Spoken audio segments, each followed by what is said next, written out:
কলির জীবে উদ্ধারিতে নামে ধরাতে এলো ধরাতে কলির জীবে উদ্ধারে নামে ধরাতে এলো ধরাতে বলে তোরা আয়ে নামেতে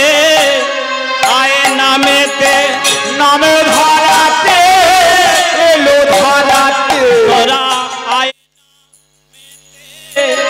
আয়ে নামেতে নামে ধরাতে এলো ধরাতে আমার পাগলা নিতাই ডেকে বলে নামে ধরাতে এলো ধরাতে পাগলা নিতাই ডেকে বলে আয় নামেতে বলি তোরা কে যাবি আয়ে ভব পারে আয় নামেতে তারে কে যা বিয়া হব পারে আয় নামেতে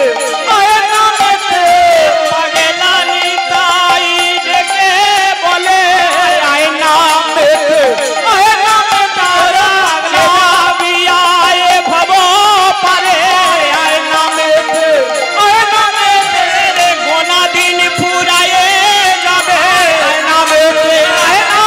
বলি জীবনে সূর্য অস্ত যাবে জীবন সূর্য যাবে তাই গৌর রাধা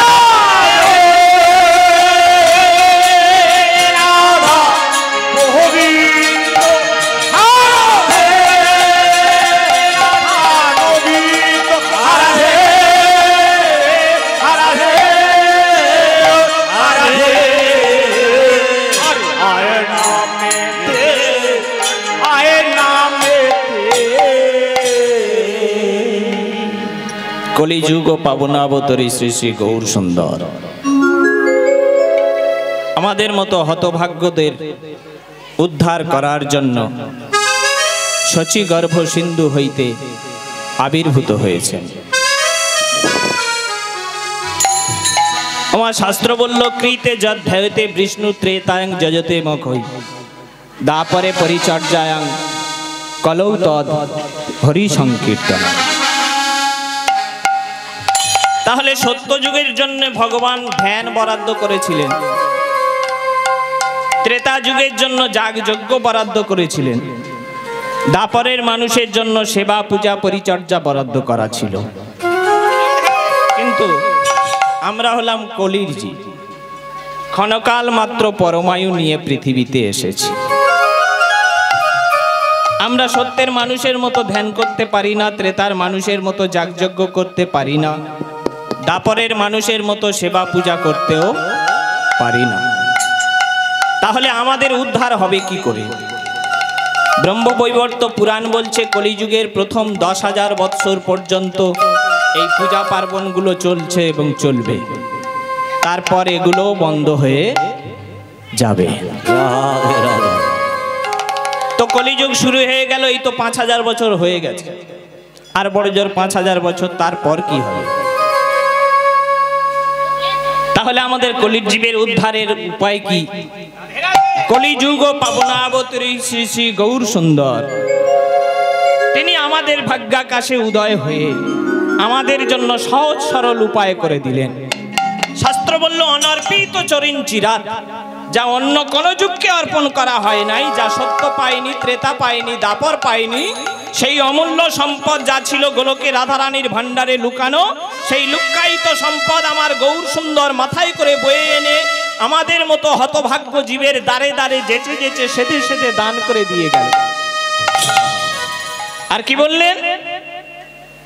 আমরা কলির মানুষ, ক্ষণকাল পরমায়ু নিয়ে পৃথিবীতে এসেছি, তাই আমরা ধ্যান পারি না, যজ্ঞ পারি না, সেবা পূজা পারি না। তাই আমাদের উপায় কি?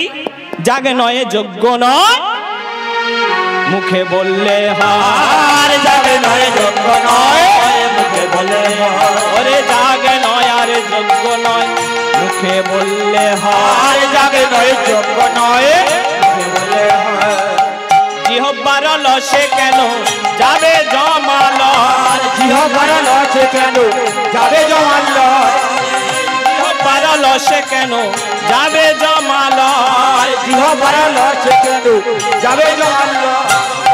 জাগে নয় যোগ্য নয় মুখে বললে হয়, জাগে নয় যোগ্য নয় মুখে বললে হয়, বলি জাগে নয় আর যোগ্য নয় মুখে বললে হয়, জাগে নয় যোগ্য নয় মুখে বললে হয়।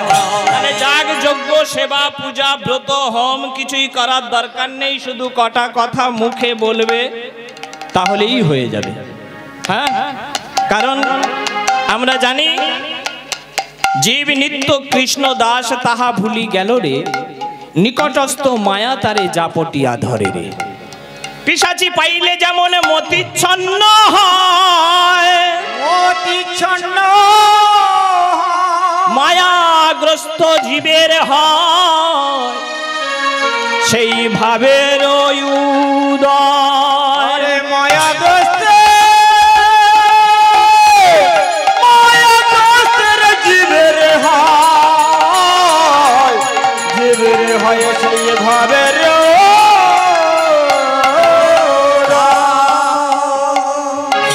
জীব নিত্য কৃষ্ণ দাস তাহা ভুলি গেল রে। আমরা যে সবাই কৃষ্ণের দাস এটা আমরা ভুলতে বসেছি। কেন না, নিকটস্থ মায়া তাকে জাপটিয়া ধরে রে। এই মায়া আমাদের এমন ভাবে জাপটে ধরেছে, এই মায়ার পাকে পড়ে আমরা ভগবানকে ভুলতে বসেছি।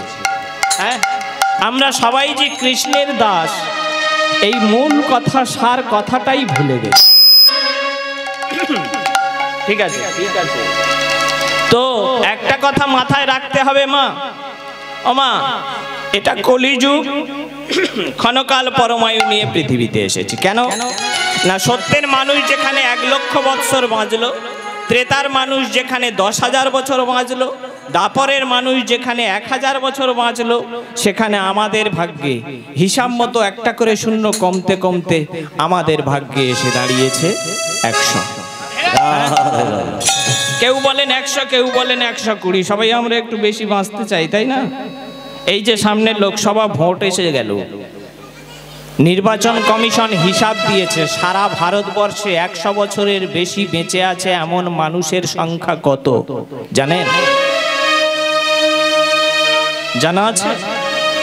সারা ভারতবর্ষে বর্তমানে 100 পার করে বেঁচে আছে মাত্র 5175 জন, যারা 100 পার করে বেঁচে আছে সারা ভারতবর্ষের হিসাব। হ্যাঁ, তো এই যদি আমাদের অবস্থা হয় তাহলে গড় পরমায়ু আমাদের 60 থেকে 70 বৎসর। এই সামান্যতম পরমায়ু নিয়ে আমরা পৃথিবীতে এসেছি, তাও বা এই সামান্য পরমায়ু 60 বা 70 বৎসর তাও সবাই পাচ্ছে না। পাচ্ছে না। এই সামান্যতম পরমায়ু তাও সবাই পায় না। কারণ কি, ওমা একটা প্রবাদ আছে না, 4 আঙ্গুল কপালে কি লিখেছে গোপালে। আমরা কেউ জানি না কে কতক্ষণ পৃথিবীর বুকে থাকবো। হ্যাঁ, সামান্য পরমায়ু 100 যদি হয় তাই তো সবার পাওয়া উচিত ছিল, কিন্তু সবাই কেন পাচ্ছে না? শাস্ত্রকার বলছেন কলিযুগে মানবের আয়ু নাহি নির্ধারণ, একটা শিশু ছেলে যুবা মরে গর্ভের সন্তান, কলিযুগের মানবের আয়ু নাহি নির্ধারণ, শিশু ছেলে যুবা মরে গর্ভের সন্তান। এই কলিযুগে মানবের আয়ু নাহি নির্ধারণ, শিশু ছেলে যুবা মরে গর্ভের সন্তান। কলিযুগের মানবের আয়ু নাহি নির্ধারণ, শিশু ছেলে যুবা মরে গর্ভের সন্তান। বলো গর্ভের ছেলে মরবে কেন গর্ভের ছেলে মরবে কেন বলো গর্ভের ছেলে মরবে কেন গর্ভের ছেলে মরবে কেন পরমায়ু যদি ঠিক থাকিত গর্ভের ছেলে মরবে কেন পরমায়ু যদি ঠিক থাকিত গর্ভের ছেলে মরবে কেন পরমায়ু যদি ঠিক করা থাকতো 100 বছর হোক বা 120 বছর, প্রত্যেকের তো সেই বয়সটা পাওয়া উচিত ছিল, কিন্তু সবাই কি পাচ্ছে? একটা শিশু কেন মারা যাবে, একটা যুবক কেন মারা যাবে? আর এমন কি যে এখনো জননী জঠর থেকে পৃথিবীর আলো দেখলো না, তার আগেই কতজনের ছুটির ঘন্টা পড়ে যাচ্ছে। তাহলে এর থেকে বোঝা যায় কি কলিযুগের মানুষের পরমায়ু নির্ধারিত নয়। নলিনী দলগত জলমতি তরলং পদ্ম পাতার উপর জল যেমন টলমল করে, ঠিক তেমনি আমাদের এই প্রাণবায়ুটা আসছে আর যাচ্ছে, এটাও পদ্ম পাতার জলের মতো টলমল করছে, যে কোনো সময়ে গড়িয়ে পড়ে যাবে। যারা ভেবে রেখেছে হরিনাম করা ভালো, শোনা ভালো, বলা ভালো, সবাই আমরা জানি, এটা নতুন কথা নয়, নতুন করে বলার মতো কিছু নয়। সবাই জানি হরিনাম করা ভালো, শোনা ভালো, বলা ভালো, কিন্তু মুশকিলটা হলো কি বলার সময় হয়ে ওঠে না। হ্যাঁ? অনেকে ভেবে রেখেছে দরকার তো সেই শেষের বেলা, তাই না? পাপ করো আর তাপ করো, মরতে জানলে হয়। আমার মরার কায়দা জানা আছে? কি বলে মরার কায়দা জানা আছে? মায়েরা মনে মনে ভাবছে কোথাকার 2 পয়সার কীর্তু নিয়ে এলো রে, মরার কায়দা শেখাতে এসেছে। মরার আবার কায়দা জানা নেই? জলে ডুবলে মরা যায়, এই কারেন্টে হাত দিলে মরা যায়, রেল লাইনে মাথা দিলে মরা যায়, বিষ খেয়ে মরা যায়, গলায় দড়ি দিয়ে মরা যায়, যায় না? এত কায়দা আছে তবু বলে মরার কায়দা জানা আছে? আমি বলছি না, বৈষ্ণব কবি বলছেন, ওমা এই মরাগুলো আসল মরা নয়, এমন মরণ মরতে হবে যে মরণ হলে আর পৃথিবীতে জন্ম নেব না। আমরা একটা চক্রব্যূহের মধ্যে ঘুরছি, পাক খাচ্ছি। ভগবান গীতায় বলছেন, জাতস্যই ধ্রুব মৃত্যু ধ্রুবং জন্ম মৃতস্য চ তস্মাৎ অপরিহার্য বিষয়েন কথম সূচিত মর্হসি। জন্মালে যেমন মরতে হবে, এটা যেমন ধ্রুব সত্য, এটা যেমন নিশ্চিত, যে জন্মেছে সে মরবেই মরবে, এটা ধ্রুব সত্য।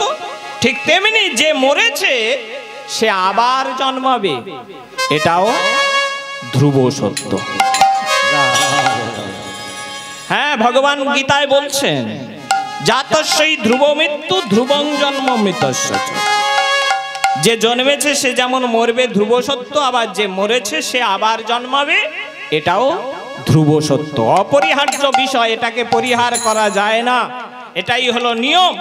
আমরাও আজকে যারা মানব জন্ম পেয়েছি, মানুষ হয়ে জন্মেছি, আমরাও বহুবার জন্মেছি আর কোটি কোটি বার মরেছি, তাই না? আজকের আমরা যারা মানুষ হয়ে জন্মেছি, এই মানুষ হওয়ার আগে 80 লক্ষ জনই ঘুরে আসতে হয়েছে, তবে এই মানব হওয়ার অধিকারটা পেয়েছি। জলজা নবলক্ষানি স্থাবরা লক্ষবিংশতি কৃময় রুদ্র সংখ্যক 10 লক্ষানম পক্ষী 30 লক্ষানম পশ্যবা। এই গেল 80 লক্ষ জনই। এই 80 লক্ষ জনই ভ্রমণ করার পর মানুষ হওয়ার ছাড়পত্র পেয়েছি। কতবার মানুষ হতে পারি? শাস্ত্র বলছে সর্বোচ্চ 4 লক্ষ বার মানুষ হতে পারি। তাই বলে ভাববেন না এ জন্মে আমরা যারা মানুষ হয়ে জন্মেছি, আগামী জন্মে আবার আমরা সবাই মানুষ হয়ে জন্মাতে পারবো। কারণ এ জন্মে মানুষ হয়েছি বলে পরের জন্মে আবার মানুষ হব, এর কোনো গ্যারান্টি নেই। হ্যাঁ, আর যারা আমরা মানুষ হয়ে জন্মেছি, আমরা সবাই কি মানুষ হতে পেরেছি? কি বলে? হ্যাঁ, আমাদের সবাইরই হাত পা চোখ নাক কান মুখ যার যেমন থাকার কথা সবারই আছে, কিন্তু সব মানুষ মানুষ নয়। কারণ এই মানুষ হওয়াটাও খুব কঠিন গো মা। অনেকদিন আগে গোষ্ঠগোপাল একটা গান গেয়েছিলেন, এক লাইন গাইব? হ্যাঁ, এই মানুষ কুলে জন্ম নিলে মানুষ বলে কয় না তা, আর মানুষ বলে জন্ম নিলে মানুষ বলে কয় না তারে। এই মানুষ কুলে জন্ম নিলে মানুষ বলে কয় না তা, আর মানুষ বলে জন্ম নিলে মানুষ বলে কয় না তারে। এই মানুষ হওয়া বড়ই কঠিন, আর মানুষ হওয়া বড়ই কঠিন। এই মানুষ হওয়া বড়ই কঠিন, মানুষ হওয়া বড়ই কঠিন।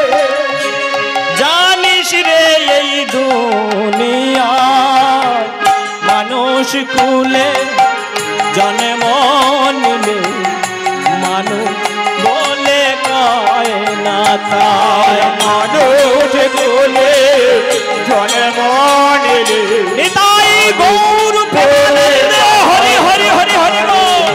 মানুষ বলে জন্ম নিলে মানুষ বলে কয় না তারে।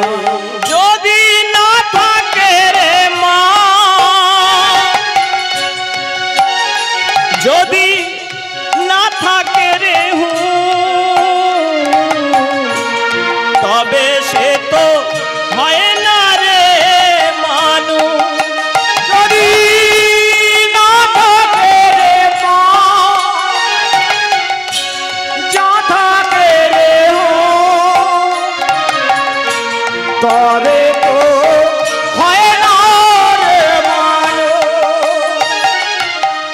এই মানুষ মন্ত্রে দীক্ষা নিয়ে, আরে মানুষ মন্ত্রে দীক্ষা নিয়ে, এই মানুষ মন্ত্রে দীক্ষা নিয়ে, মানুষ মন্ত্রে দীক্ষা নিয়ে, এই মানুষে মানুষ বানায় মানুষ কুলে জন্ম নিলে মানুষ বলে কয় না তার। মানুষ বলে জন্ম নিলে মানুষ বলে কয় না তারে।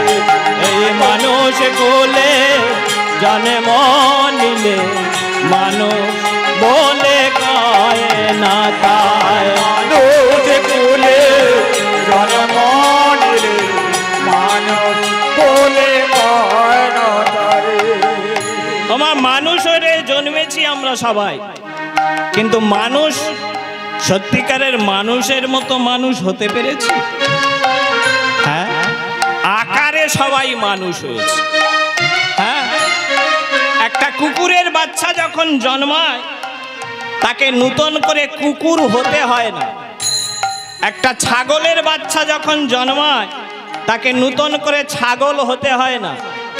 কিন্তু মানুষের বাচ্চা যখন জন্মায় না তাকে নূতন করে মানুষ হতে হয়। হ্যাঁ, তাই আমরা সবাই মানুষের আকার পেয়েছি বটে, কিন্তু প্রকৃত মানুষ হতে পেরেছি কজন? হ্যাঁ, রামকৃষ্ণদেব বলেছিলেন বিবেকানন্দকে, শালা পৃথিবীতে এসেছিস চলে তো যাবি, এমন একটা কাজ করে যা, একটা দাগ কেটে রেখে যা, যে দাগটার দিকে তাকিয়ে আগামী পৃথিবীর মানুষ তোকে স্মরণ করবে। এই তো মানুষ নাকি? আর আমরা কি মানুষ হয়েছি? আমরা শুধু আকারে মানুষ। হ্যাঁ, আমরা শুধু এলাম আর গেলাম। হ্যাঁ, আমরা শুধু এলাম আর গেলাম। হ্যাঁ, আমাদের আসা আর যাওয়াটাই সার হয়ে গেল, তাই না? তাহলে এই মানব জন্ম পাওয়ার আগে 80 লক্ষ বার জন্মাতে হয়েছে, 80 লক্ষ বার মরতে হয়েছে, তবে মানুষ জন্ম পেয়েছি। আগামী কতবার? 4 লক্ষ বার সর্বোচ্চ মানুষ হতে পারি। কিন্তু এ জন্মে মানুষ হয়েছি বলে আগামী জন্মে আবার যে মানুষ হতে পারবো তার গ্যারান্টি নেই। কেন না? ভগবান বলছেন, জং জং বাপি শরণং ভাবো ত্যাজে তন্তে কলেবরম তমে তমে বেন্তি কৌন্তে ও সদা তদ ভাবে ভাবিত।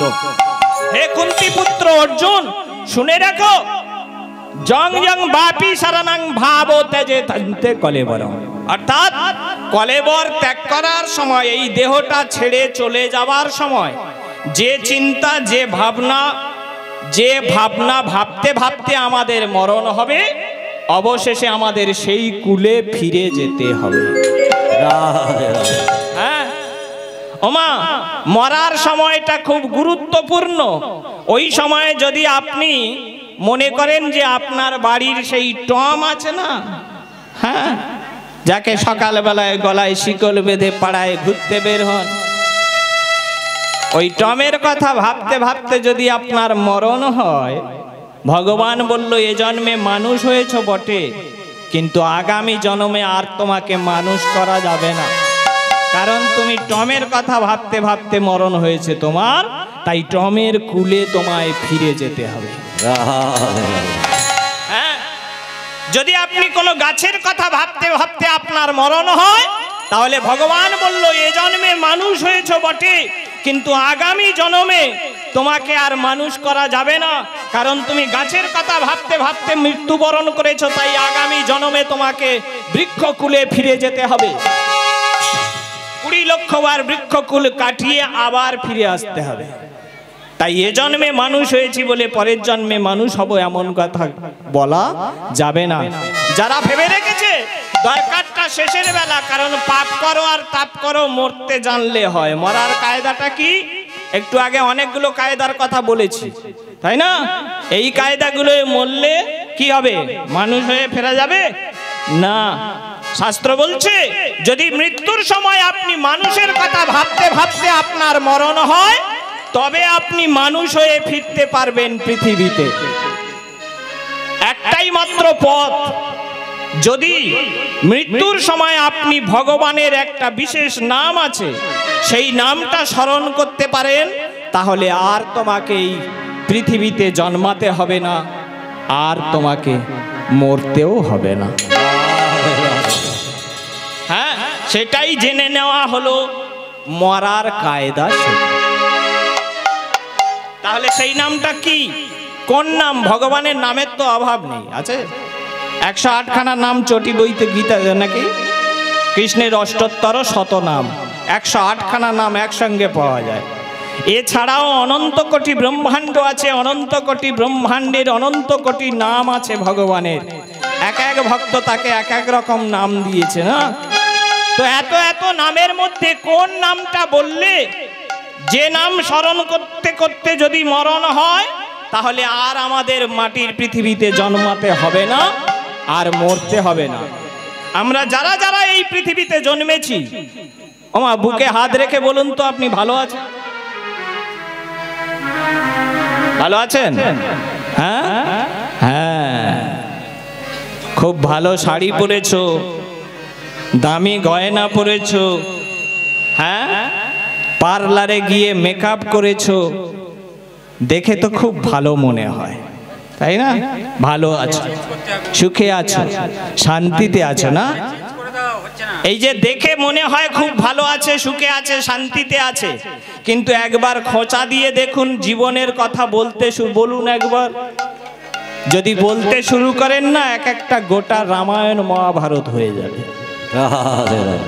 এত ব্যথা, এত বেদনা, এত জ্বালা, এত যন্ত্রণা বুকের মধ্যে চেপে নিয়ে আমরা ঘুরে বেড়াচ্ছি।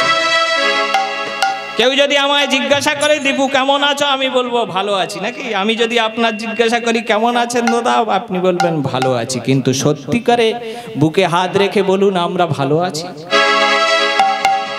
আমরা কেউ ভালো নেই, কারণ এটা ভালো থাকার জায়গা নয়। শাস্ত্রে বলছে এই পৃথিবীতে যারা জন্মেছে তারা তিন রকম জ্বালায় জ্বলে যাচ্ছে। একটা আধ্যাত্মিক জ্বালা, একটা আদি ভৌতিক জ্বালা, একটা আদি দৈবিক জ্বালা। এই তিনটে জ্বালাকে একত্র করে শাস্ত্র যাকে নাম দিয়েছে ত্রিতাপ জ্বালা। এই ত্রিতাপ জ্বালায় প্রত্যেকটা জীব যারা যারা পৃথিবীতে জন্মেছে তারা সব জ্বলে পুড়ে গেল রে, জ্বলে পুড়ে। নিতাই গৌর প্রেমানন্দে হরি হরি হরি পুড়ে গেল রে, জ্বলে পুড়ে গেল রে, জ্বলে পুড়ে গেল রে।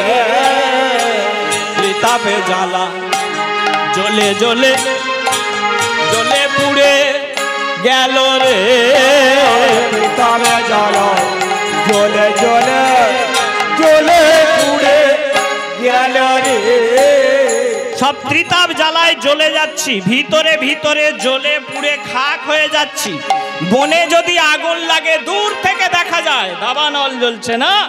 বন পুড়লে মানুষ দেখতে পায়, কিন্তু যার মন পুড়ছে কেউ দেখে, কেউ জানে, কেউ শোনে। উপর থেকে দেখে মনে হয় খুব ভালো আছে, খুব সুন্দর সেজে আছে, কিন্তু ভিতরে যে জ্বলে পুড়ে খাক হয়ে যাচ্ছে, তাই না? তো সেই সবাই আমরা জ্বলে পুড়ে খাক হয়ে যাচ্ছি না, এই ত্রিতাপ জ্বালায় জ্বলে যাচ্ছি। তাই শাস্ত্র বলছে যদি এই ত্রিতাপ জ্বালা থেকে মুক্তি পেতে হয় একমাত্র ঔষধ হলো এই হরিনাম। তো যে কথাটা বলতে গিয়ে এতগুলো কথা বলা, সেটা একটুখানি বলে নি। এবার বলুন ভগবানের কোন নাম স্মরণ করে মরলে আর মাটির পৃথিবীতে জন্ম নিতে হবে না? জানা আছে? হ্যাঁ, নারায়ণ। আর কেউ কি বলে? হরে কৃষ্ণ। আর কেউ? হ্যাঁ, নিতাই। গীতা। গীতা, আচ্ছা গীতা।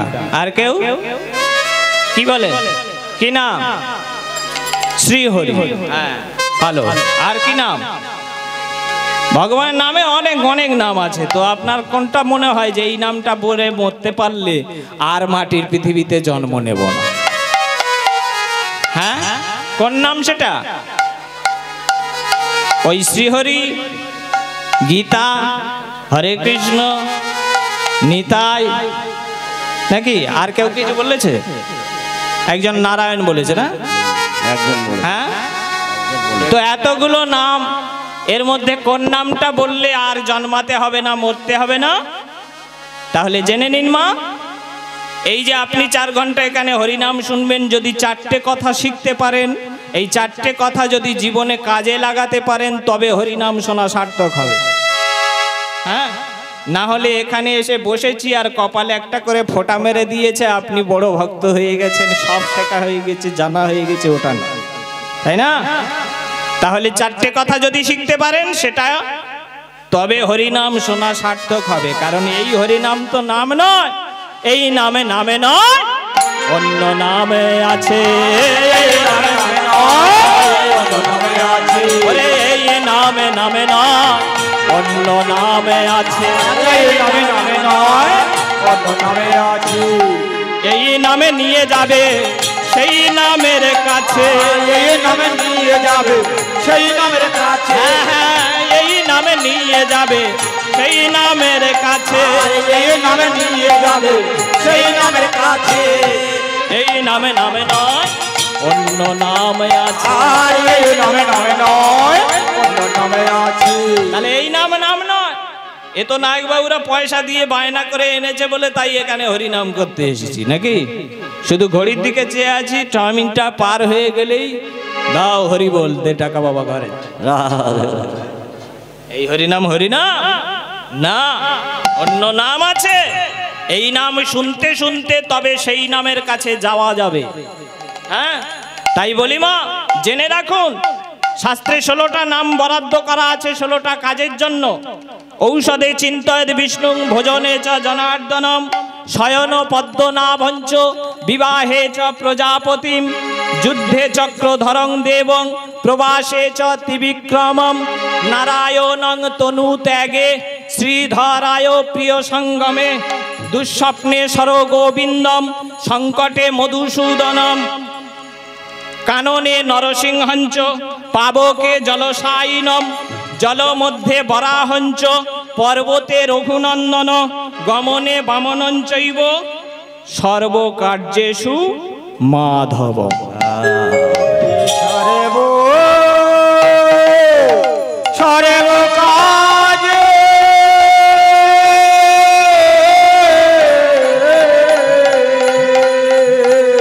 সর্ব কার্যে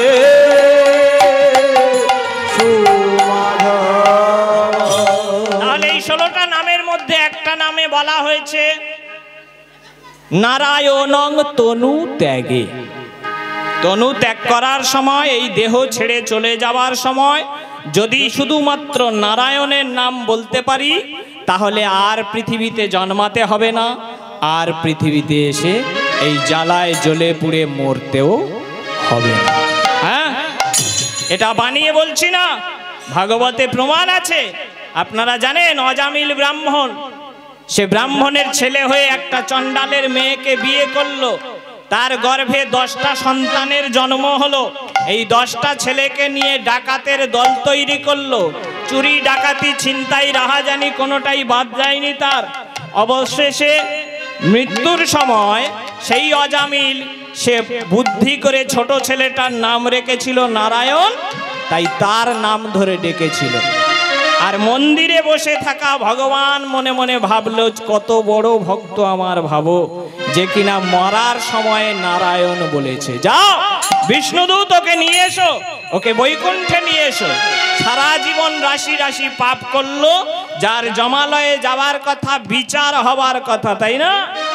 আমরা যে যা করছি এখানে, এই যে আপনি এখানে এসে বসেছেন, এই হরিসভাতে বসেছেন না, এখানে বসেছেন, হাতে তালি দিচ্ছেন, হরিবোল বলছেন, উলুধ্বনি করছেন, শঙ্খধ্বনি করছেন, হাত তুলছেন। আমি দেখি বা না দেখি, আমি শুনি বা না শুনি, আমি জানি বা না জানি, কিন্তু এমন একজনকে বসিয়ে রাখা হয়েছে না, এই হরিনামটা শুরু হওয়ার আগে যিনি এসেছেন, আর হরিনাম শেষ হবার পর যিনি এখান থেকে যাবেন। কালকের অধিবাস হয়েছে তো নাকি? হ্যাঁ, অধিবাস হয়েছে কাল, সারা রাত্রি হরে কৃষ্ণ নাম চলেছে, তাই তো? সকাল থেকে কীর্তন হচ্ছে। হ্যাঁ, তাহলে বুঝুন, এই অধিবাস হওয়ার আগেও তিনি এসে বসে আছেন। আছেন না? অধিবাস তখন হয়নি, তখন এসে বসেছেন। এই কীর্তন চলছে সারাদিন, সারা রাত চলবে। কালকে যখন মহোৎসব হয়ে যাবে, সবার শেষে উনি যাবেন। আপনি যদি এখানে হরিবোল বলেন, হাত তোলেন, হাতে তালি দেন, উলুধ্বনি করেন, শঙ্খধ্বনি করেন, আমার মতো কীর্তনিয়া দেখলো কি দেখলো না, জানলো কি জানলো না, তাতে কিছু যায় আসে না। কিন্তু একজনকে বসিয়ে রাখা হয়েছে দেখার জন্যে, শোনার জন্যে, বোঝার জন্যে না। আপনি যদি ফাঁকি মারেন, তাহলে আপনি ফাঁকিতে পড়বেন, আমার, তাই না? তাই বুঝে শুনে এই জায়গাটায় যে এসে বসেছেন, এই জায়গাটায় বসার আগে একটা প্রণাম করতে হয়, আর চলে যাওয়ার সময়ও একটা প্রণাম করে যেতে হয়। তো এই জায়গায় যারা যারা আমরা এসে বসতে পেরেছি, মায়ার বাঁধন ছিঁড়ে এই রাত্রিবেলা সব কাজকর্ম ফেলে রেখে যারা যারা এখানে মিলিত হতে পেরেছি, আমি অনুরোধ করব সবাই মিলে একটুখানি হরিনাম করা যাবে? হাতে তালি দেওয়া যাবে? হাত যদি থাকে তাহলে হাতে তালি দিন, যাদের হাত নেই দেবার দরকার নেই। আপনারা বলবেন হাত তো সবার আছে, কার হাত নেই? যারা যারা বসে আছি সবার হাত আছে না? সবার হাত আছে, কিন্তু সব হাতে তালি বাজে বাজে। এমন অনেক হাত আছে যে হাত মুখে ওঠে না, এমন অনেক চোখ আছে যে চোখে দেখা যায় না, এমন অনেক কান আছে যে কানে শোনা যায় না, এমন অনেক পা আছে যে পায়ে চলা যায় না, ওগুলো থেকে কি হবে? থাকার থেকে না থাকাই ভালো। তাহলে হাত তো সবার আছে, কিন্তু তালি দেওয়া যায়? তালি দেওয়ার মতো হাত যাদের আছে তারা তালি দিন। কারণ মহাপ্রভু বলেছিলেন, সাথে পাঁচেন মিলি নিজ দ্বারেতে বসিয়া কীর্তন করহ সবে হাতে তালি দিয়ে। আমি অনুরোধ করব সবাই মিলে একটুখানি হাতে তালি দিয়ে হরিনামটা করব। কারণ ভজনের নিয়ম প্রাতঃ মধ্যাহ্ন সায়ন্ন, সকাল দুপুর সন্ধ্যা, দিনে 3 বার, মাসে 90। এমনিতে তো সময় পাই না। তো আজকে যারা যারা এখানে মিলিত হতে পেরেছি সবাই মিলে একটু হরিনাম করব নাকি? হরিনামে আনন্দ আছে, করে দেখুন আনন্দ আছে কিনা। এখন যদি বলেন কিরকম আনন্দ, এটা বলে বোঝানোর জিনিস না, নাকি? হরিনামে কিরকম আনন্দ হয় বলে বোঝানো যাবে? যদি হরিনাম করতে পারেন তবে তো বুঝবেন কিরকম আনন্দ হয়। মনে করুন আপনি জীবনে রসগোল্লা খাননি, তাহলে আপনাকে বোঝানো যাবে রসগোল্লা কিরকম মিষ্টি? তাহলে যদি বুঝতে হয় তাহলে আপনাকে রসগোল্লাটা খেতে হবে, তবে বুঝতে পারবেন রসগোল্লা কি ধরনের মিষ্টি। মিষ্টি 1000 রকম আছে। তো ঠিক সেই রকম হরিনাম করলে আনন্দ হয়, কিরকম আনন্দ হয় সেটা যদি বুঝতে হয় তাহলে হরিনামটা আমাদের করতে হবে, তবে বোঝা যাবে। না হলে অন্য কেউ বলবে আর আমি বুঝে যাব, এটা হয় না, তাই না? ওই জন্য একটা গান আছে না, হরিনামে কি আনন্দ ডুবলে জানা যায়। ওরে যে ডুবেছে সেই মজেছে, যে ডুবেছে নামে, যে ডুবেছে সেই মজেছে, অন্যের জানা বড় দাম। হরিনামে কি আনন্দ ডুবলে জানা যায়, হরিনামে কি আনন্দ ডুবলে জানা যায়, হরিনামে কি আনন্দ ডুবলে জানা যায়। আরে যে ডুবেছে সেই মজেছে, আরে যে ডুবেছে সেই মজেছে, আরে অন্যের জানা বড় দাম। হরিনামে কি আনন্দ ডুবলে জানা যায়, হরিনামে কি আনন্দ ডুবলে জানা যায়। হরিনামে কি আনন্দ ডুবলে জানা যায়, হরিনামে কি আনন্দ ডুবলে জানা যায়, হরিনামে কি আনন্দ ডুবলে জানা যায়। এই নামে ডুবেছিল স্বরূপ সনাতন,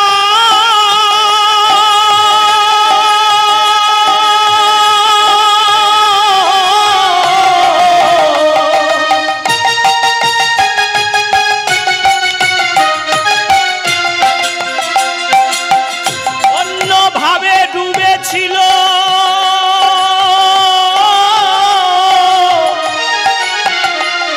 যত নদেবাসী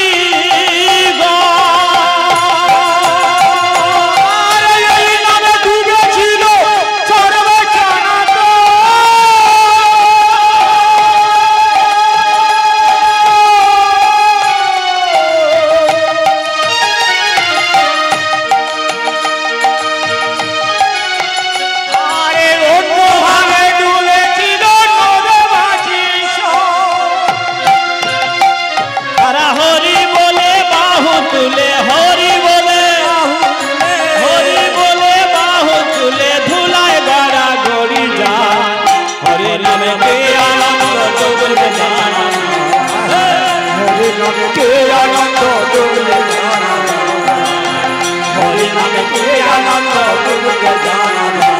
আরে যে ডুবেছে সেই মজেছে, আরে যে ডুবেছে সেই মজেছে, আরে অন্যের জানা বড় দাম।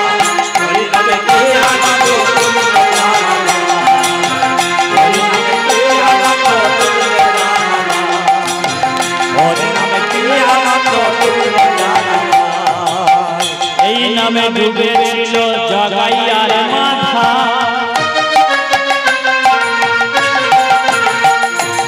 অন্যভাবে ডুবেছিল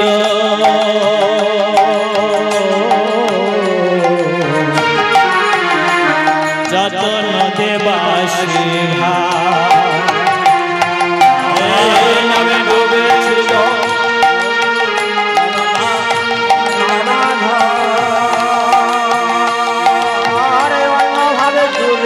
ডুবেছিল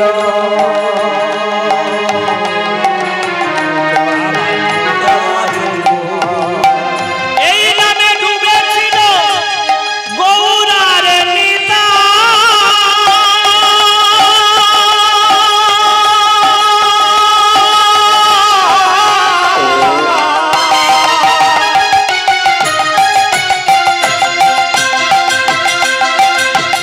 অন্যভাবে ডুবেছিল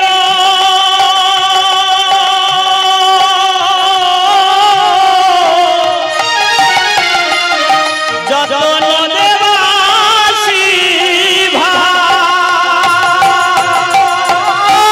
এই নামে ডুবেছিল গৌর নেতা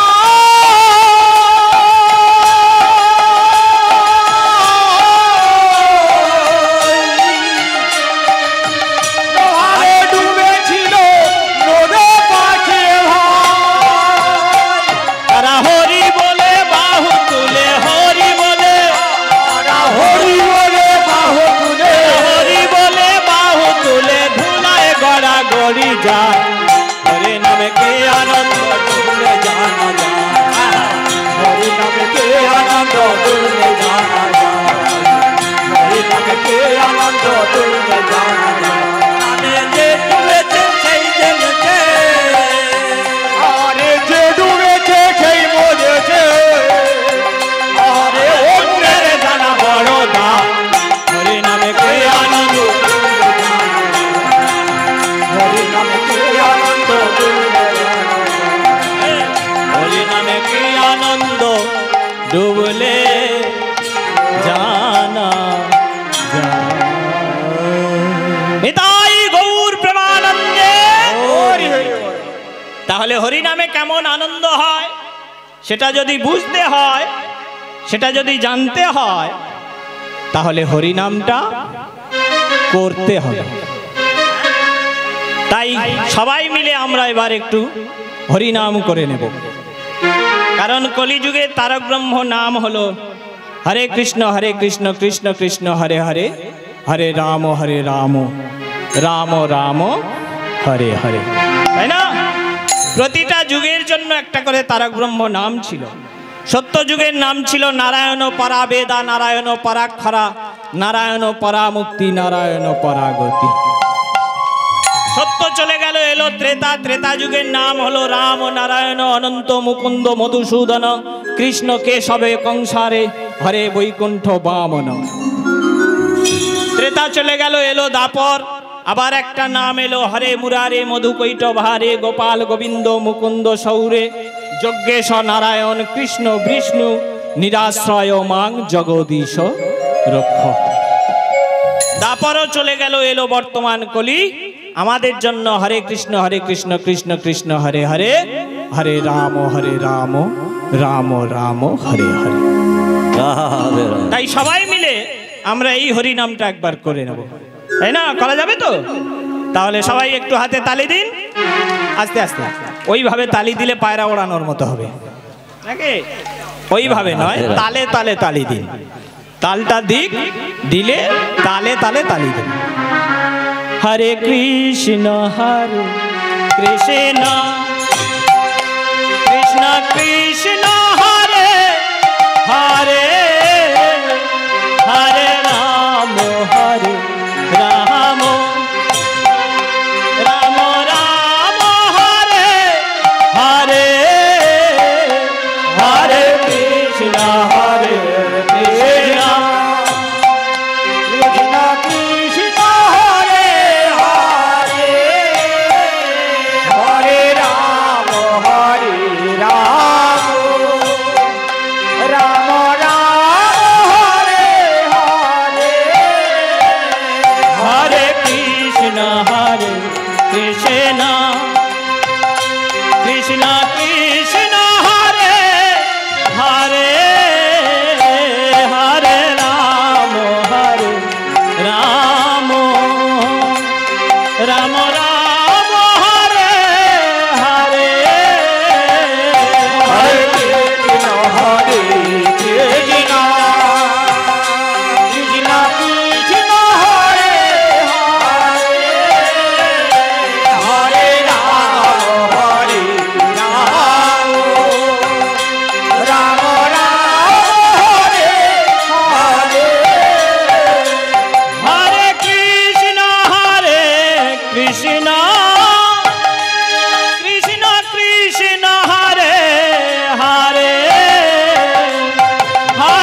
Hare Krishna Krishna Krishna Hare Hare Hare Rama Rama Rama Hare Hare Hare Krishna Krishna Krishna Hare Hare Hare Rama Rama Hare Hare Hare Krishna Krishna Krishna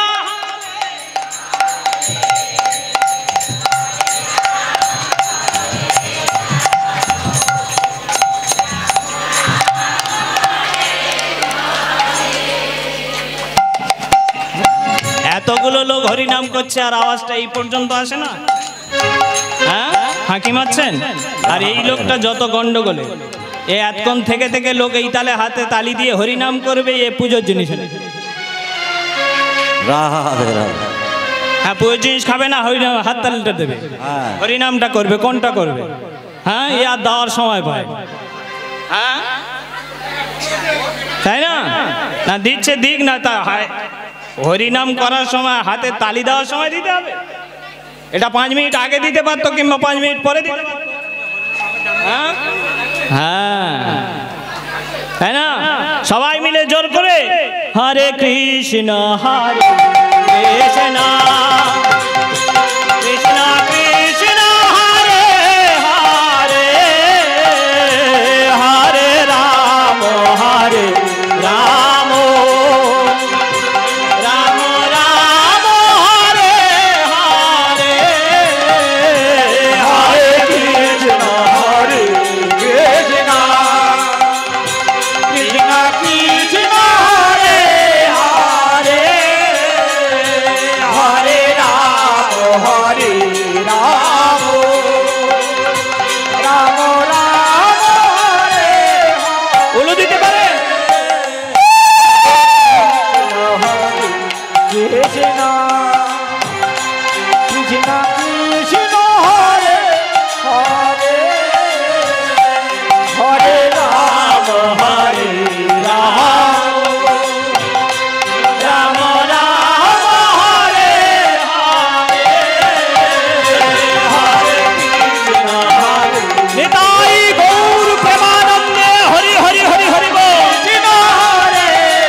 पतित पावन की गौर सुंदर की हरिनाम संकीर्तन की अपन अपन गुरु गोसाई की चार धाम की चारी संप्रदाय की लीला कुंड की राधा कुंड की श्याम कुंड की ललिता कुंड की गिरी गोवर्धन की भालो लागছে की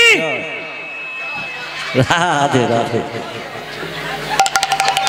निताई गौर प्रेमानंदे ভালো লাগেনি? ভালো লাগছে তো হরিনাম? হ্যাঁ হরিনাম ভালো জিনিস, হরিনাম করতে পারলেই ভালো লাগবে। হ্যাঁ আর এই হরিনাম হলো ছোঁয়াচে রোগের মতো, যার একবার ধরেছে তারা ছাড়বে। হ্যাঁ এই হরিনাম ছোঁয়াচে রোগ, যার একবার ধরেছে না সে যদি নাম ছাড়বো বলে কিন্তু নাম তাকে, হ্যাঁ তো সবাই মিলে আমরা ভগবানের নামে জয়ধ্বনি করলাম, তাই তো? ভালো লেগেছে তো? বাহ বাহ। এবার বলুন তো ভগবান কৃষ্ণের মায়ের নাম কি? যশোদা। দেবকী। হ্যাঁ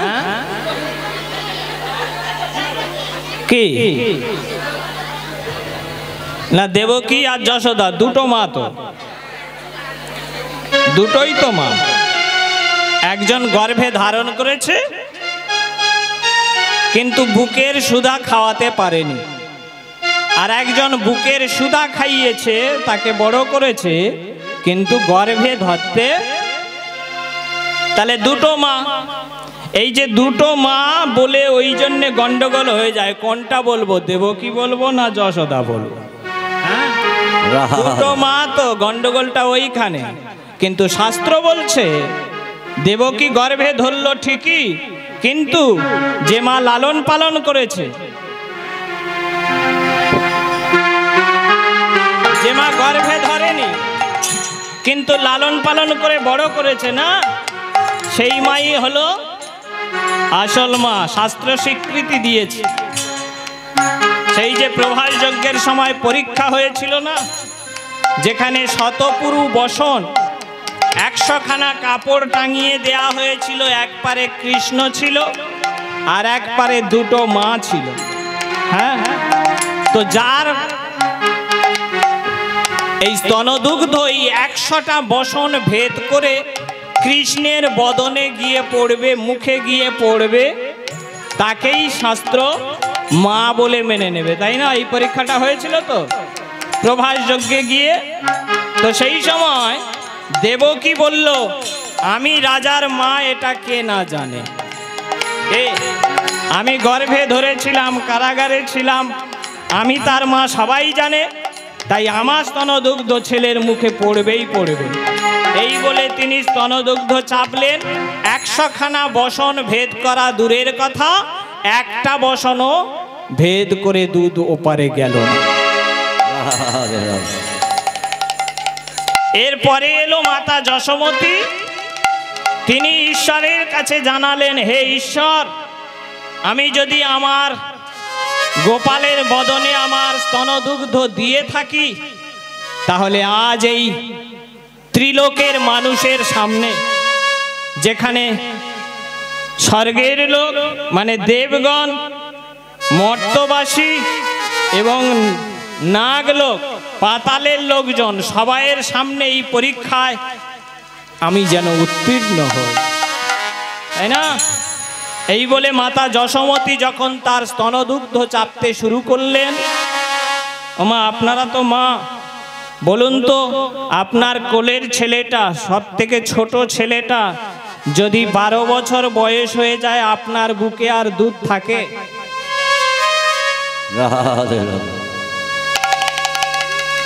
তাহলে যে ছেলেটার বদনে দুধ দেওয়া হচ্ছে তার বয়স কত? 120 বছর।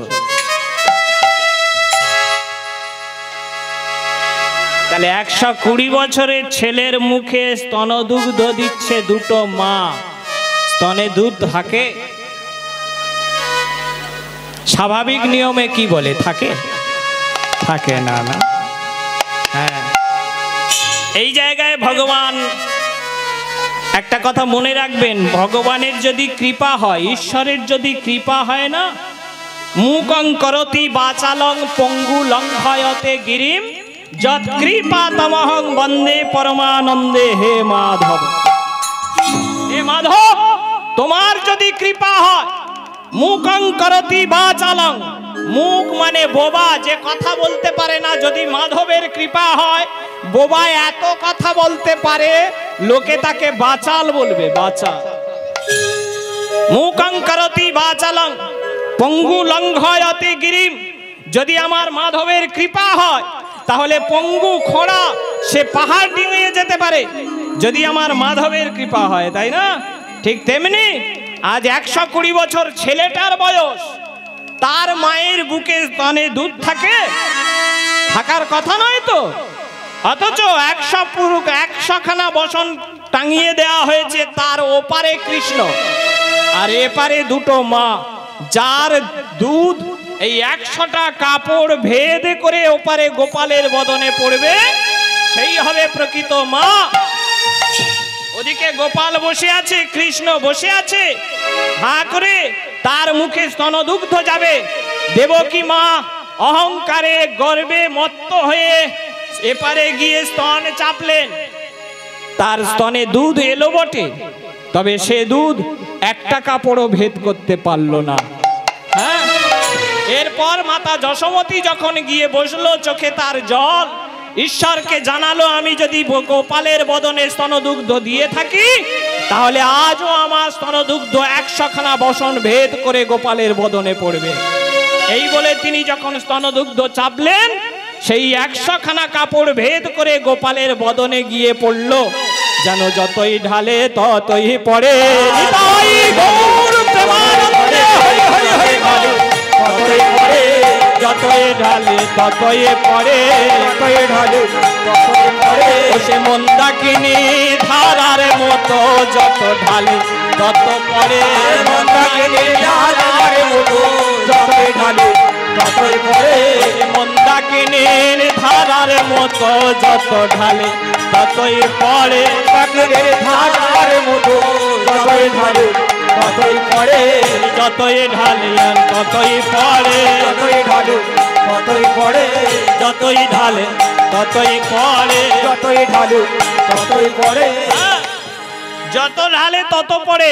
100খানা বসন ভেদ করে গোপালের মুখে গিয়ে স্তনদুগ্ধ পড়ছে, একেবারে মন্দাকিনী ধারার মতো। ধারায় যেন ধরা ভেসে যাবে, এত দুধ পড়ছে, তাই না? এখানে প্রমাণ হয়ে গেল, শুধু জন্ম দিলেই মা হওয়া যায় না। ওই জন্য দুটো মা ঠিকই, একজন দেবকী আর একজন যশোদা, কিন্তু শাস্ত্র স্বীকৃতি দিল কাকে? শাস্ত্র স্বীকৃতি দিল যশোদাকে, যে গর্ভে ধারণ করেনি, শুধুমাত্র বুকের সুধা খাইয়েছে, লালন পালন করে বড় করেছে, তাই তাকে শ্রেষ্ঠ মা বলে প্রমাণ করা। আজকে যেমন কৃষ্ণের দুটো মা, আজকে আমরা যারা যারা এখানে মিলিত হয়েছি, যারা যারা এই হরিনাম কীর্তন শুনছি, এবার বলুন এই কীর্তনের বাবাকে, কীর্তনের সৃষ্টিকর্তাকে কে সৃষ্টি করেছে? কীর্তন।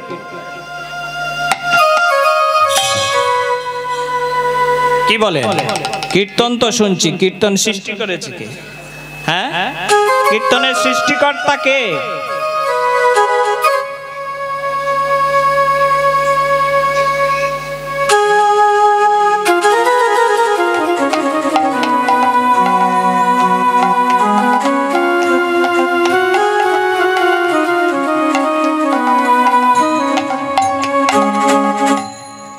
মায়েরা কি বলেন?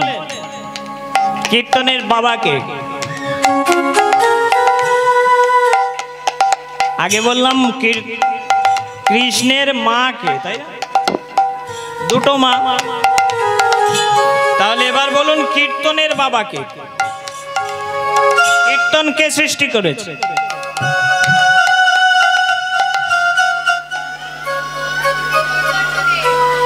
মহাপ্রভু শ্রী চৈতন্য দেব। একজন তো বলেছে, আর কেউ? মহাপ্রভু শ্রী চৈতন্য দেব, তাই তো? হ্যাঁ, আর একজন কে বললো জানো? হ্যাঁ, কি বললে? নরোত্তম দাস ঠাকুর। আর কিছু? আর কেউ?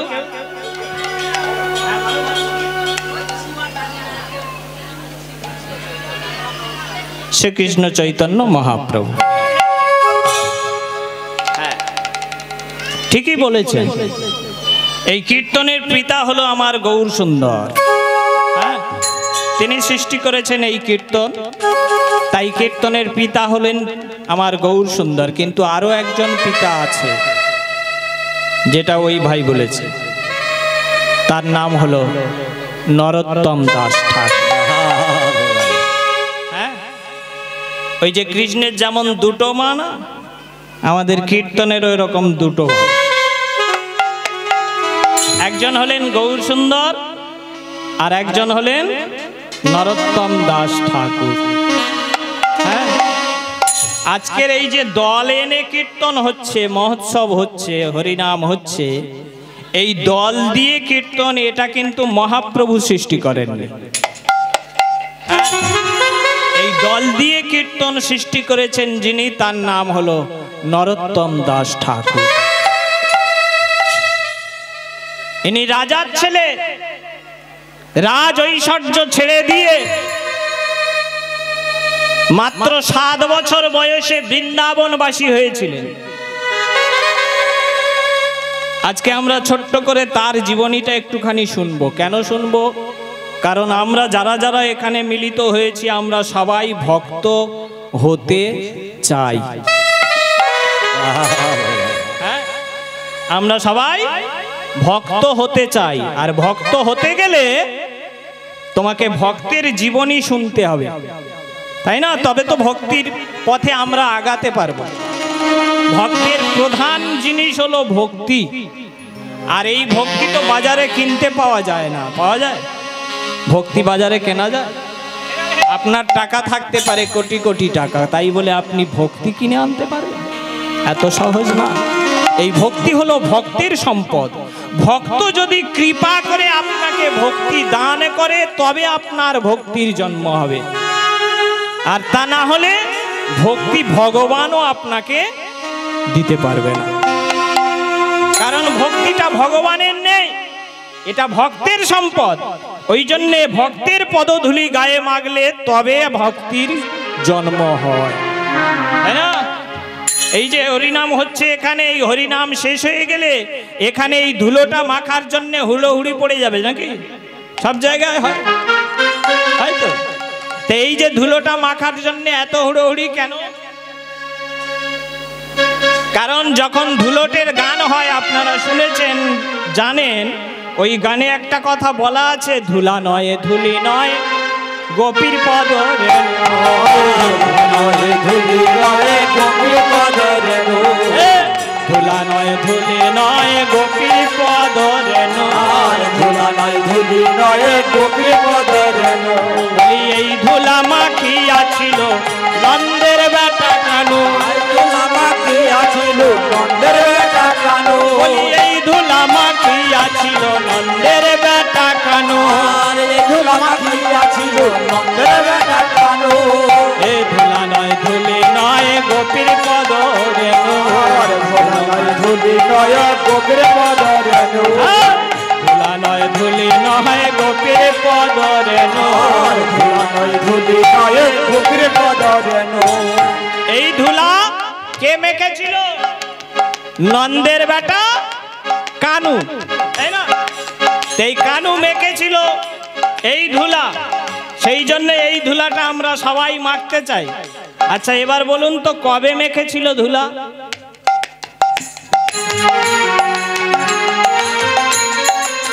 নন্দের বেটা কানু যে মেখেছিল, কবে মেখেছিল? হ্যাঁ, কবে? দোল পূর্ণিমার দিন, তাই কি? দোল পূর্ণিমার দিনে মেখেছিল। বলবো না পালা দোল? হ্যাঁ বলবো। হ্যাঁ, এধারে পালা ধরিনি, এখন গাল দিচ্ছে হয়তো মনে মনে বসে বসে ওদিকে। হ্যাঁ, তাহলে কবে মেখেছিল? দোল পূর্ণিমায় নয়। কবে মেখেছিল? এই যে রাস হয়েছিল, রাসলীলা, রাসলীলা জানেন? রাসলীলা, হ্যাঁ, এখানে হয়, হয়, বাহ। এই যে হ্যাঁ আজকে হবে, বাহ বাহ বাহ। এই যে রাস হয়েছিল, এই রাস হওয়ার পরে রাসের পরের লীলার নাম হলো অলস লীলা, তার পরের লীলার নাম হলো কি বলে? কুঞ্জভঙ্গ, মানে জাগানো। রাস হলো, রাসের পরের লীলা অলস মানে ঘুম পাড়ানো, তার পরের লীলা হলো কুঞ্জভঙ্গ মানে জাগানো। এই যে আমরা ভগবানকে ঘুম পাড়াই আবার জাগাই, তাই না? কিন্তু একটা কথা মনে রাখবেন, জেনে রাখবেন, ভগবান কোনো দিন কখনো ঘুমান না, চিরজাগ্রত ভগবান। ভগবান যেদিন ঘুমিয়ে পড়বে সেদিন এই বিশ্ব সংসার বলে আর কিছু থাকবে না। তাহলে ভগবান ঘুমান না, তিনি চিরজাগ্রত ভগবান। আমরাই ভক্তের দল তাকে ঘুম পাড়াই, আবার তাকে জাগাই, আবার তাকে খাওয়াই, আবার তাকে সাজাই, তাই না? আমরাই করি, কিন্তু ভগবান চিরজাগ্রত ভগবান। এই ভগবান কখন ধুলো মাগলো? যখন রাস হলো। রাসে অনেক নাচানাচি হয়, হয় না? হ্যাঁ, আমি তো শুনি অনেক জায়গায় ডাবরের উপরে নাচ হয়, কাঁচের উপরে নাচ হয়, কত রকমের নাচ রে বাপ রে বাপ। হ্যাঁ, রাস মানে নাচ। হ্যাঁ, যাই হোক, আমি রাস করি না, রাস জানি না। এখন রাস মানে নাচ। হ্যাঁ, রাস মানে নাচ। নাচের একটা কম্পিটিশন হয়েছিল, সেই নাচ হয় এখানে, হয় কিনা আমি জানি না। হয়, রাসে কম্পিটিশন হয় নাচের। কিরকম কম্পিটিশন? কৃষ্ণ রাধাকে শর্ত দেবে, এই শর্তে তোমায় নাচতে হবে, আর রাধা কৃষ্ণকে শর্ত দেবে, এই শর্তে তোমায় নাচতে হবে। কিরকম শর্ত?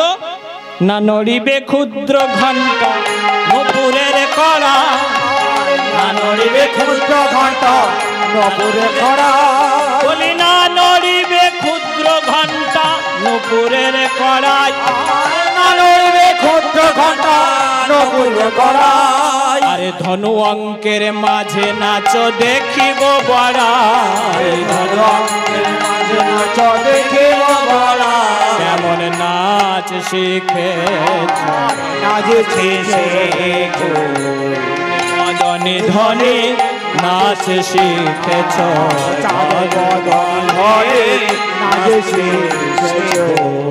হ্যাঁ, এই যে দুজন দুজনকে শর্ত দিচ্ছে। কিরকম শর্ত? না শোনো শাম, তুমি তো রাখাল, গরু চড়ানোর লোক, তা ওই গরু চড়ানোর মতো ঠ্যাং তুলে তুলে নাচলে ওই নাচ হবে। কিরকম হবে? তুমি যখন নাচবে আমি একটা দাগ কেটে গন্ডি কেটে দেবো। কিরকম গন্ডি? ধনু অঙ্ক। ধনু অঙ্ক বোঝেন? ধনু অঙ্ক বোঝেন না তো? ধনু মানে 4 হাতে 1 ধনু, 1 হাত মানে 1.5 ফুট, 4 দেড়ে 6 ফুট। এই 6 ফুট লম্বা আর 6 ফুট চওড়া, এই জায়গাটা আমি মেপে দেব। এই ধনু অঙ্কের ভিতরে তুমি নাচবে, আর তুমি যখন নাচবে শাম, মনে রেখো তোমার পায়ে একটা নূপুর আছে না? না নড়িবে ক্ষুদ্র ঘণ্টা নূপুরের কড়াই, না নড়িবে ক্ষুদ্র ঘণ্টা নূপুরের কড়াই। তোমার পায়ে যে নূপুরটা বাঁধা আছে, এই নূপুরের ছোট ছোট ঘন্টা লাগানো থাকে না? থাকে তো? নূপুরে থাকে 2টো না 3টে করে থাকে। এই যে নূপুরের কড়াই, যেগুলো ছোট ছোট ঘন্টার মতো, এইগুলো বাজে তো। তুমি যখন নাচবে, শোনো শাম, ওই নাচের সময় তোমার ওই ঘন্টাগুলো যেন না বাজে, এবং ওই লাফালাফি জাপাজাপি যা করবে ওই 4 হাত বাই 4 হাত, এর ভিতরে তোমাকে নাচতে হবে।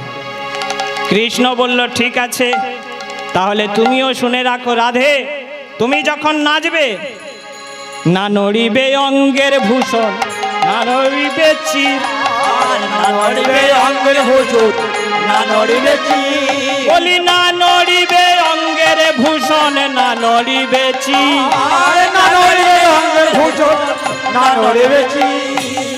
তুমি যখন নাচবে রাধে, ভালো করে শোনো, তুমি যখন নাচবে তখন তোমার অঙ্গের ভূষণগুলো নড়বে না।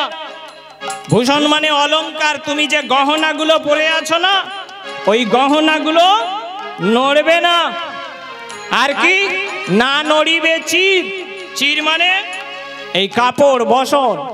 তুমি যখন নাচবে রাধে, তাহলে তোমার গায়ের অলংকার নড়বে না। তুমি যে বসনটা পরে আছো, কাপড়টা পরে আছো, সেই কাপড়টাও নড়বে না।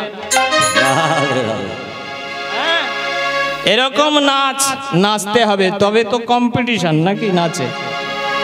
এখন শুনি ওসব বাদ দিয়ে ডাবরের উঠো নাচ। কি হচ্ছে গো? বলে রাসলীলা হচ্ছে। রাধে রাধে নিতাই গৌর প্রেমানন্দে।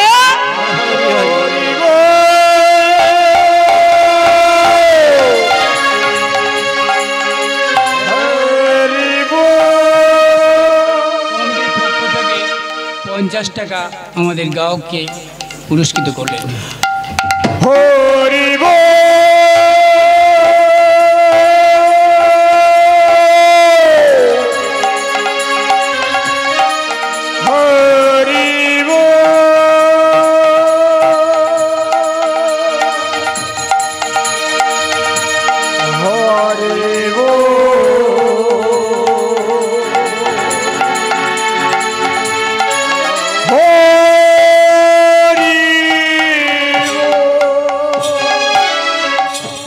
তাহলে রাস হয়ে গেল, নাচানাচি হলো, এরপর অলস লীলা, তাদের ঘুম পাড়িয়ে দেয়া হলো না। এই যে দুজনে যখন ঘুমিয়ে পড়েছে, রাধারানী এবং আমার শ্যাম নাগর দুজনে ঘুমাচ্ছিল। কিরকম ভাবে ঘুমাচ্ছিল একটুখানি বলি। কিরকম ঘুমাচ্ছিল? দুজনের মুখ একেবারে মুখোমুখি। হ্যাঁ, মুখোমুখি হয়ে ঘুমাচ্ছিল। কিরকম, কতটা মুখোমুখি, কতটা কাছাকাছি হয়েছিল মুখটা, বোঝা গেল কি করে না? পদকর্তা বৈষ্ণব কবি তিনি লিখছেন কিরকম ভাবে ঘুমাচ্ছেন শ্যাম এবং রাধারানী। না, পদকর্তা লিখছেন, ওরে নাগরের বাহু সীতানা করেছে বিথারা বসন ভূষার। নাগরের বাহু বিধানা করেছে বিধারা বচন। বলি নাগরের বাহু সীতানা করেছে বিথারা বসন ভূষার। নাগরের বাহু বিধানা করেছে বিধারা বচন। আবার নাসার নিঃশ্বাসে বেসার দুলিছে। নাসার নিঃশ্বাসে বেসার দুলিছে। নাসার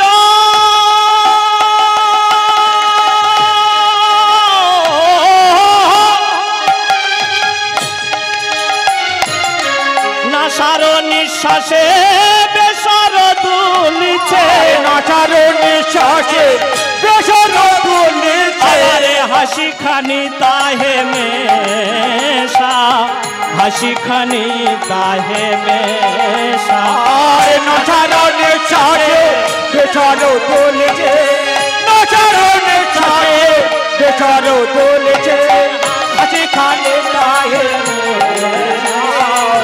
হাসি খানি তাহে যেন চাঁদ হেসেছে, যেন চাঁদ হেসেছে, যেন চাঁদের কোলে চাঁদে মিশেছে, চাঁদে হেসেছে, চাঁদ হেসেছে, যেন চাঁদের কোলে চাঁদে মিশেছে, চাঁদ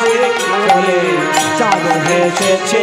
যেন চাঁদের গায়ে চাঁদ মিশেছে, চাঁদ হেসেছে, চাঁদ হেসেছে, চাঁদের কোলে চাঁদ হেসেছে। চাঁদ হেসেছে। চাঁদ হেসেছে। চাঁদ হেসেছে, চাঁদ হেসেছে, চাঁদ হেসেছে। চাঁদ হেসেছে। বৈষ্ণব কবি লিখছেন নাগরের বাহু সীতানা করেছে। সীতানা মানে বালিশ, আমরা বালিশ মাথা দিই না, তো ঠিক সেই রকম রাধারানী বালিশ বানিয়েছে। কোনটা? নাগরের বাহু, মানে কৃষ্ণের হাতটাকে রাধারানী বালিশ বানিয়েছে।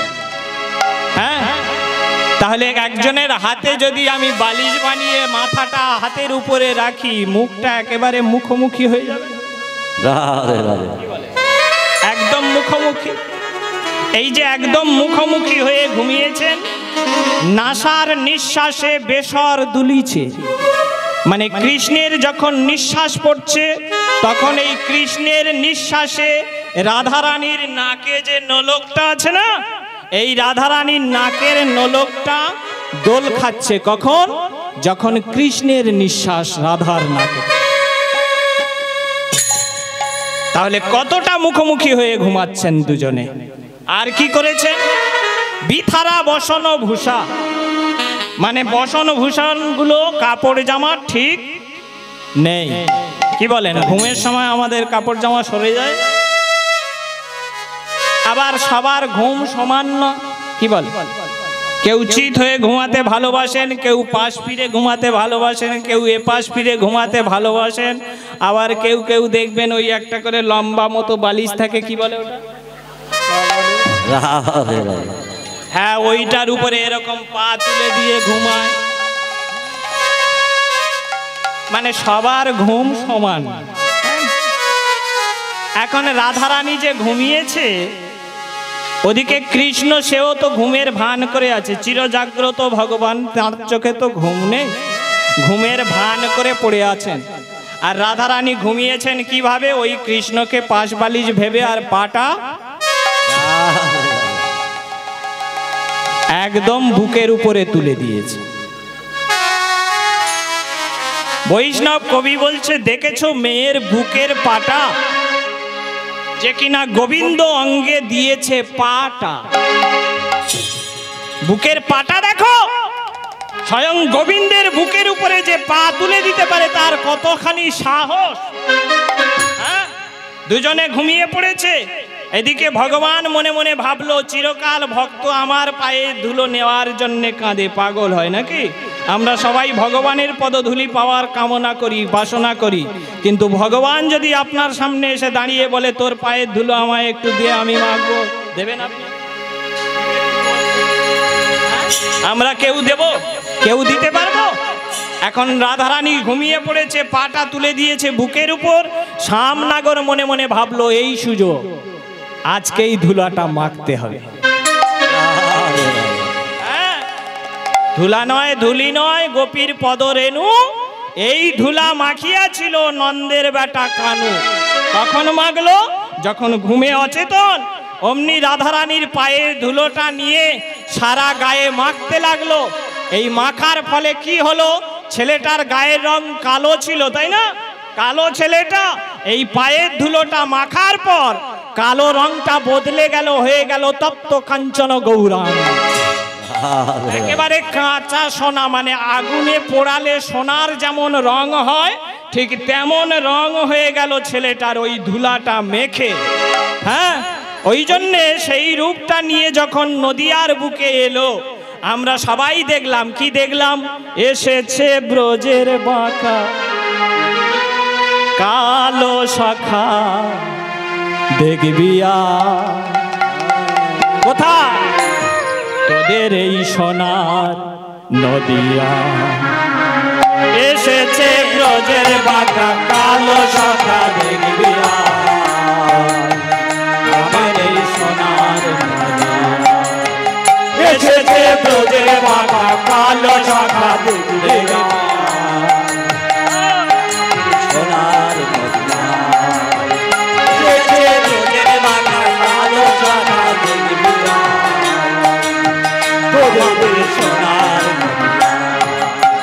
নানা তার কালো বরণ নাই, কালো বরণ নাই, নানা কালো বরণ নাই, কালো বরণ নাই। তার রং ফিরেছে, ঢং ফিরেছে। এই যে কালো রং আছে, কলিযুগে যখন এলো, নদিয়ার বুকে যখন এলো, তখন আর কালো আছে সে? কালো নেই।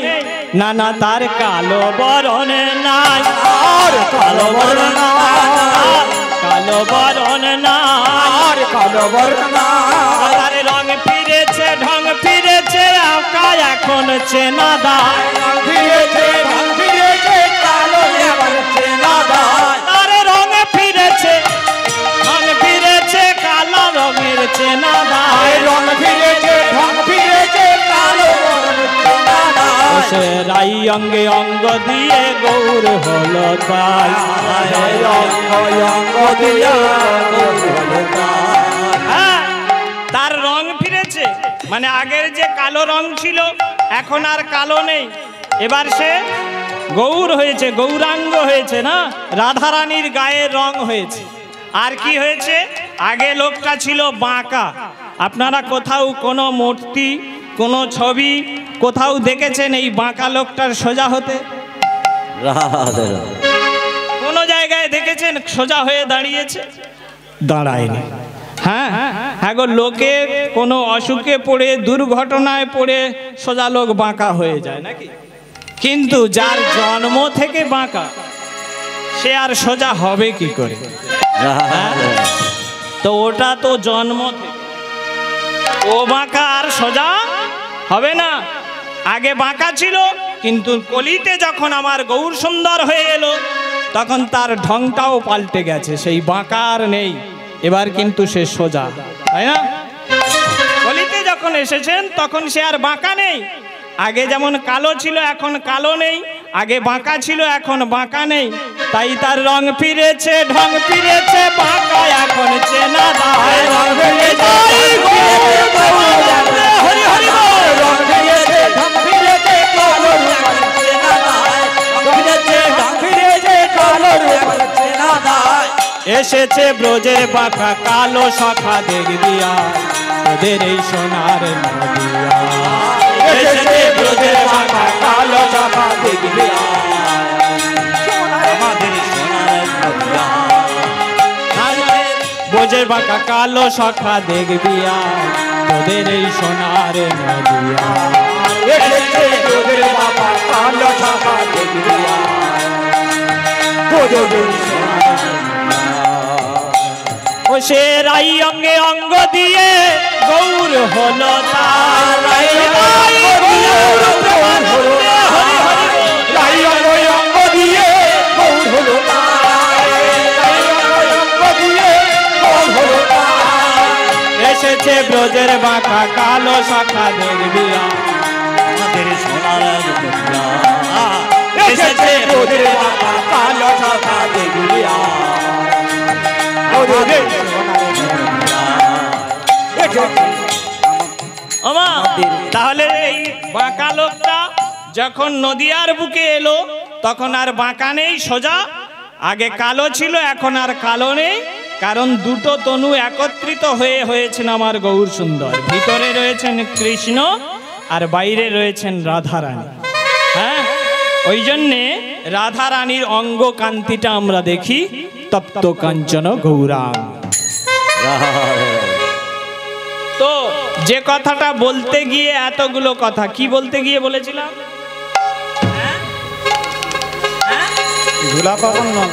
হ্যাঁ, এই যে দুজন পিতা বলেছিলাম, তাই না?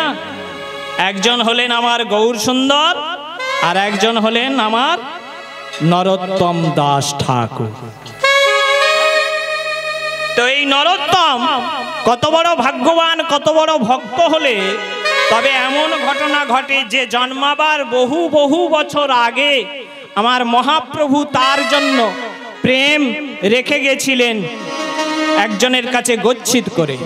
কারণ আমি যেদিন থাকবো না সেদিন এই নরোত্তম আসবে পৃথিবীর বুকে, তাই সেদিন আমার হয়ে আমার এই প্রেম রত্ন ধন তুমি তার হৃদয়ে দান করো, এই গচ্ছিত করে রেখে গেছিলেন মহাপ্রভু। সেই ভক্তটা হলো নরোত্তম দাস ঠাকুর। আমরা এই নরোত্তম দাস ঠাকুরের গান আমরা সবাই গাই, জানি, শুনি, তাই না? এই যে হরিনাম যখন শেষ হবে, এই নামের শেষে একটা গান হয়, যে গানটা না গাইলে হরিনাম সম্পূর্ণ হয় না। যার নাম নাম পূর্ণ, সেই নামটা আমরা সবাই গাই, তাই না? মহাপ্রভু গেয়েছিলেন 2 লাইন, একটু গাওয়া যাবে? তাহলে একটু হাতে তালি দিন সবাই মিলে। কি নাম গেয়েছিলেন মহাপ্রভু? তিনি গেয়েছিলেন হরিহরায় নম, কৃষ্ণ যাদবায় নম, যাদবায় মাধবায় কেশবায় নম। হরিহরায় নম, কৃষ্ণ যাদবায় নম, যাদবায় মাধবায় কেশবায় নম। হরিহরায় নম, কৃষ্ণ যাদবায় নম, যাদবায় মাধবায় কেশবায় নম। হরিহরায় নম, কৃষ্ণ যাদবায় নম, যাদবায় মাধবায় কেশবায় নম। এই 2 লাইন গেয়েছিলেন মহাপ্রভু। আর তারপরে গানটা কি এইটুকু না আরো আছে? আছে? হ্যাঁ, এরপরে যে লাইনগুলো আছে এগুলো সৃষ্টি করেছেন, রচনা করেছেন, লিখেছেন যিনি, তার নাম হলো নরোত্তম দাস ঠাকুর। হ্যাঁ, গোপাল গোবিন্দ রাম শ্রী মধুসূদন, গোপাল গোবিন্দ রাম শ্রী মধুসূদন, আরে গিরিধারী গোপীনাথ মদন মোহন, আরে গিরিধারী গোপীনাথ মদন মোহন, আরে গিরিধারী গোপীনাথ মদন মোহন, আরে গিরিধারী গোপীনাথ মদন মোহন, শ্রী চৈতন্য নিত্যানন্দ অদ্বৈত সীতা, শ্রী চৈতন্য নিত্যানন্দ অদ্বৈত সীতা, হরি গুরু বৈষ্ণব ভাগবত গীতা, আরে হরি গুরু বৈষ্ণব ভাগবত গীতা, আরে ঠাকুরেরও ঠাকুর আমার বৈষ্ণব গোসাই, আরে ঠাকুরেরও ঠাকুর আমার বৈষ্ণব গোসাই, হ্যাঁ, ঠাকুরেরও ঠাকুর আমার বৈষ্ণব গোসাই, ঠাকুরেরও ঠাকুর আমার বৈষ্ণব গোসাই, এই কলি ভব তারাইতে আর কেহ না, আর কলি ভব তারাইতে আর কেহ না, এই কলি ভব তারাইতে আর কেহ না, আরে কলি ভব তারাইতে আর কেহ না। আছে।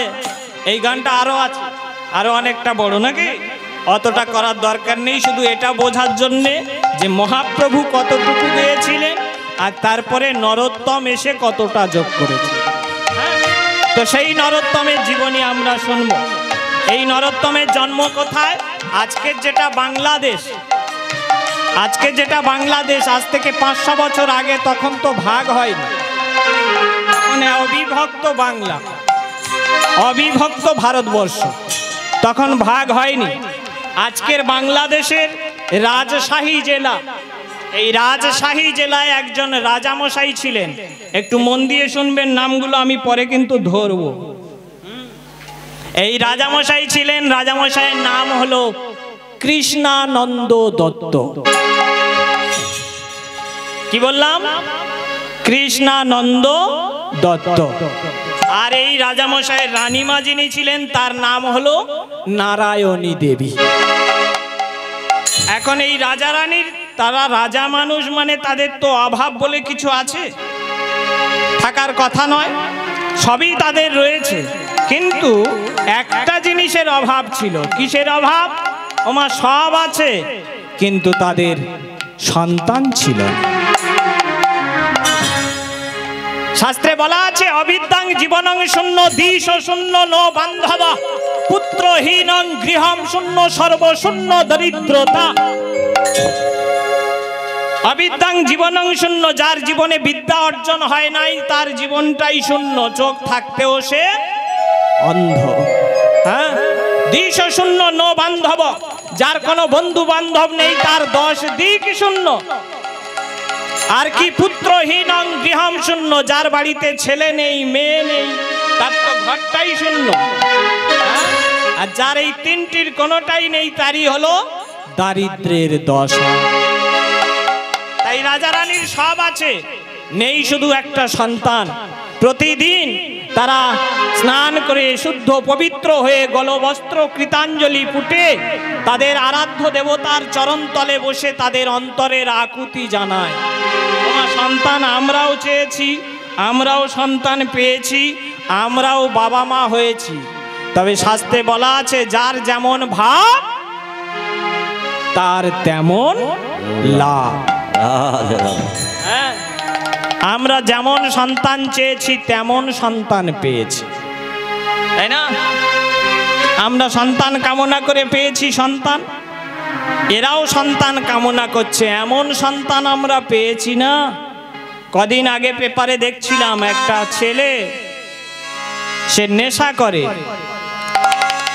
ইনকাম পত্র কিছু করে না, নেশার টাকা জোগাড় হয় না, মার কাছ থেকে প্রতিদিন টাকা নিয়ে যায়, সেই টাকায় নেশা করে রাত্রে বাড়িতে ফেরে। একদিন মা টাকা দিতে পারেনি, আর পারেনি বলে বাড়িতে ফিরে ছেলেটা বড় একটা রাম দা নিয়ে গুনে গুনে 35টা কোপ মেরেছে মাকে।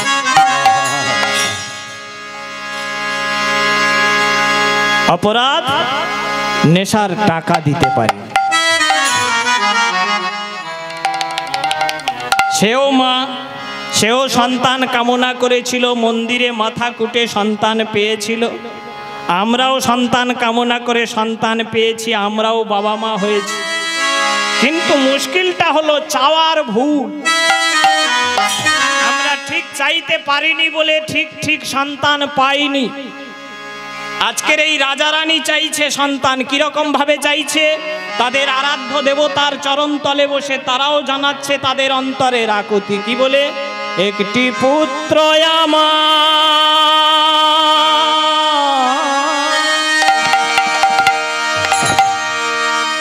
দাও হে প্রভু,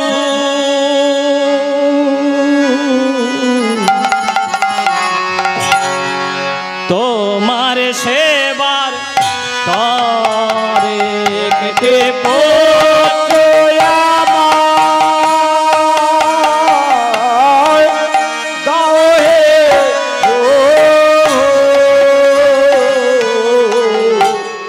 তোমার সেবার তরে একটি পুত্র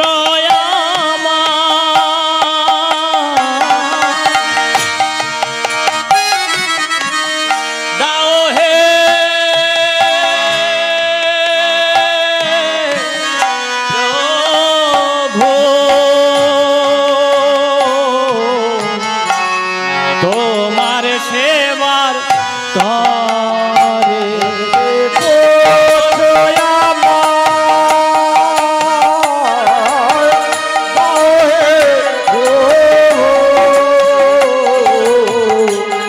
তোমার সেবার তরে। আমার সে তো রাজা, রাজার ছেলে হবে মানে রাজার ছেলে রাজপুত্র, সে রাজ ঐশ্বর্য পাবে। সে তো বলতে পারতো, হে দয়াল এমন একটা সন্তান আমায় দাও যে ছেলেটা আমার থেকে বড় রাজা হবে, হ্যাঁ আমার থেকে আরো বিশাল বড় সাম্রাজ্য তৈরি করতে পারবে। এমন কথা কিন্তু সে বলেনি। কি বলেছে? একটা পুত্র আমায় দাও যে কিনা, যে পুত্রটা আমায় দেবে সে আমার জন্যে নয়, আমার রাজত্বে রাজা হবার জন্যে নয়, এমন একটা সন্তান আমায় দাও যে কিনা তোমার সেবা পূজা করতে। কারণ এটা মর জগৎ। আমরা যারা যারা এখানে এসেছি, জন্মেছি, এই মরতে জন্মেছি মানে মরতে জন্মেছি। সবাই একদিন মারা যাব, চিরকাল আমরা কেউ থাকবো না। আজকে যারা যারা এখানে মিলিত হয়েছি, আজ থেকে 100 বছর আগে আমরা কেউ এখানে ছিলাম না। কি বলেন? ছিলাম? 100 বছর আগে আমরা কেউ ছিলাম না। আবার 100 বছর পরে আজকে আমরা যারা যারা এখানে বসে আছি আমরা কেউ থাকবো না। তাহলে 100 বছর আগে যারা ছিল তারা আজকে নেই, আজকে আমরা আছি, 100 বছর পরে আমরা থাকবো না, আবার নতুন মানুষ আসবে, তাই না? তাই এটা চিরকাল থাকার জায়গা নয়, মর জগৎ, মরতে এসেছি, মরে যাব সবাই। তাই ভগবানের কাছে জানাচ্ছে, হে দয়াল এমন একটা সন্তান দাও যে কিনা তোমার সেবা পূজা করতে পারবে। আরে যেদিন থাকব এই ধরাতে, এই ধরাতে, যেদিন থাকব এই ধরাতে, এই ধরাতে কে বা সেবা দেবে,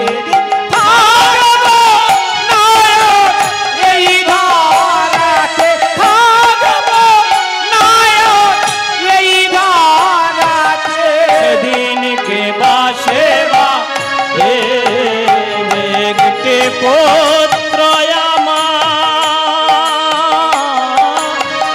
দাও হে প্রভু তোমার সেবার তরে, পুত্র আমার